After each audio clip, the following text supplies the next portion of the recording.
Gear start करते हैं। Gear तो थोड़ा बहुत बेसिक तो सबको पता होगा, थोड़ा जल्दी में जो बेसिक पार्ट है उसको कवर करते हैं।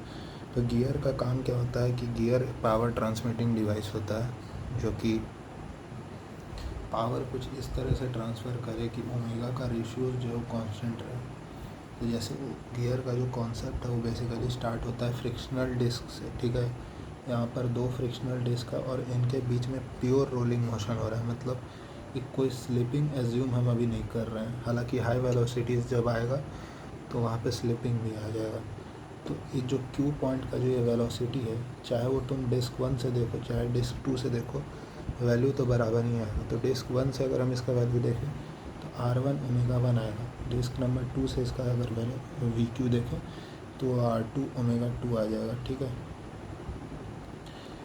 अगर स्लिपिंग नहीं हो रही है तो वो R1 ओमेगा 1 और R2 ओमेगा 2 आपस में इक्वल होंगे। तो यहाँ से अगर हम ओमेगाज़ का रेशियो निकालें तो omega 1 by omega 2 R2 by R1 आ जाएगा। और अगर आप एक बार गियर का डिज़ाइन कर देते हो तो ये रेडियस तो चेंज नहीं होने वाला, तो ओमेगा 1 बाय ओमेगा 2 कांस्टेंट हो जाएगा। तो हमारा एम यही था कि ओमेगा 1 बाय ओमेगा 2 कांस्टेंट हो, पर हमेशा ये ज़रूरी नहीं है कि ओमेगा 1 बाय ओमेगा 2 कांस्टेंट रहे। स्लिपिंग होता है अगर हाई वेलोसिटी और हाई पावर ट्रांसमिशन का बात करें, ट्रक्स वगैरह में हाई पावर ट्रांसमिशन होता है तो वहाँ पर बहुत ज़्यादा स्लिपिंग होगा। तो स्लिपिंग अगर होगा, अगर स्लिपिंग नहीं हो रहा तो इन दोनों के बीच का जो फ्रिक्शन है वो सफिशिएंट है। तो सफिशिएंट है मतलब इन दोनों के बीच का फ्रिक्शन जो है वो स्टैटिक फ्रिक्शन है, जो कि स्लिपिंग को अभी प्रिवेंट कर रहा है। लेकिन एक बार स्लिपिंग स्टार्ट होगी तो पिक्चर में काइनेटिक फ्रिक्शन आएगा और जिसके कारण कुछ पावर में लॉसेस आएंगे, हीट लॉस होगा। तो यहाँ से आ जाएगा R1 omega 1 not equal to R2 omega 2। Omega 1 by omega 2 वहाँ कांस्टेंट नहीं होगा। In static friction there is no power loss, whereas in kinetic friction there is power loss. All those drive where there is a chances of slip is called negative drive। जैसे belt और पुली एक negative drive का example है। हम लोग high accuracy place में slipping को afford नहीं कर सकते। फॉर एग्जांपल जैसे those drive where slipping is highly impossible, उनको हाई पॉजिटिव ड्राइव्स कहते हैं, जैसे गियर।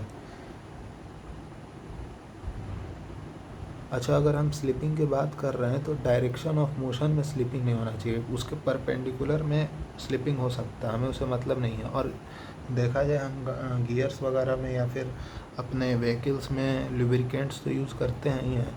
तो लुब्रिकेंट्स का यूज़ करने का पर्पस क्या है कि स्लिपिंग तो हो रहा है ना, स्लिपिंग मोशन के डायरेक्शन में नहीं होना चाहिए, बाकी किसी भी डायरेक्शन में हो हमको उससे मतलब नहीं है।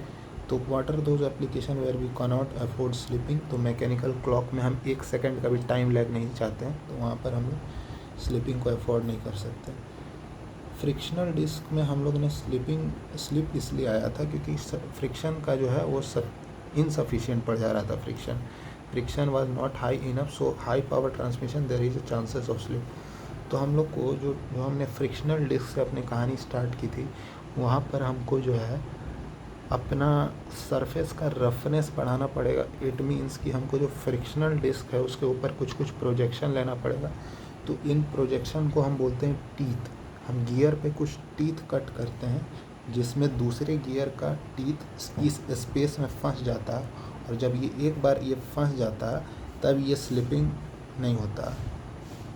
तो इस तरह से हम लोग स्लिपिंग को अवॉइड करते हैं। अब ऐसा नहीं कि मुंह उठा करके कोई भी शेप का हम लोग गियर बना देंगे, ये कुछ मैथमेटिकल प्रोफाइल्स होते हैं। आगे चल के हम लोग जो लॉ ऑफ गियरिंग देखेंगे तो वहाँ पर देखेंगे कि ये जो प्रोफाइल्स होते हैं कुछ ब्यूटीफुल मैथमेटिकल प्रोफाइल्स होंगे जिनको हम डिज़ाइन करते हैं।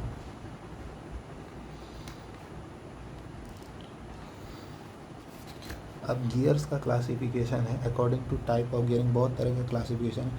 अब हम पहला क्लासिफिकेशन जो मेन क्लासिफिकेशन है एक्सिस ऑफ शाफ्ट के बेसिस पे। तो इसे समझने के लिए कि अगर दो शाफ्ट पैरेलल है तो हम इनके बीच में अगर हम एक तीसरा लाइन एज्यूम करें जो जनरेटिंग लाइन है, ये जनरेटिंग लाइन, और इसको अगर हम इन शाफ्ट के अबाउट रोटेट करा दें तो एक सिलेंडर बन जाएगा। मीन्स कि दोनों शाफ्ट के बीच में हम एक लाइन एज्यूम किए और एक सिलेंडर उस लाइन को इन दोनों शाफ्ट के अबाउट घुमा दिए। तो घुमाने से हुआ क्या कि एक 2 सिलेंडर्स आ गए। अब इन 2 सिलेंडर्स के ऊपर हम प्योर रोलिंग को इमेजिन कर सकते हैं। तो जिस लाइन से ये सिलेंडर बनता है उसे जनरेटिंग लाइन कहते हैं। मतलब जिस लाइन से हमारा जो गियर हो या वो डिज़ाइन होता है, मतलब जो सर्कल जिससे डिज़ाइन होता है उसे जनरेटिंग लाइन कहते हैं, जिस पर हम प्योर रोलिंग मोशन को इमेजिन कर सकते हैं। तो अगर ऐसा हो तो सिलेंडर अगर बन रहा है, तो अगर हम सिलेंडर में टीथ्स को कुछ इस तरह से कट करें कि वो शाफ्ट के एक्सिस के पैरेलल ही हों, तो ऐसे गियर को हम लोग कहते हैं स्पर गियर। और स्पर गियर का दाम काफ़ी कॉस्ट काफ़ी लो होता है। क्यों? क्योंकि कटिंग अ टीथ पैरेलल, तो इसमें कोई मैन्युफैक्चरिंग में कोई बहुत ज़्यादा कॉस्ट तो नहीं होगा, कोई डिफ़िकल्टी भी नहीं होगा, इस कारण से इसका कॉस्ट काफ़ी कम होता है। अच्छा, इसमें दिक्कत क्या होता है कि जब एक गियर दूसरे गियर के ऊपर आता है तो सडन इंगेजमेंट होता है दोनों गियर के बीच में, जिससे क्या होता है कि इम्पैक्ट फोर्सेस आते हैं, यहाँ पर हाई इम्पैक्ट फोर्सेस आते हैं, जिसके कारण ये तबाही मचा सकते हैं।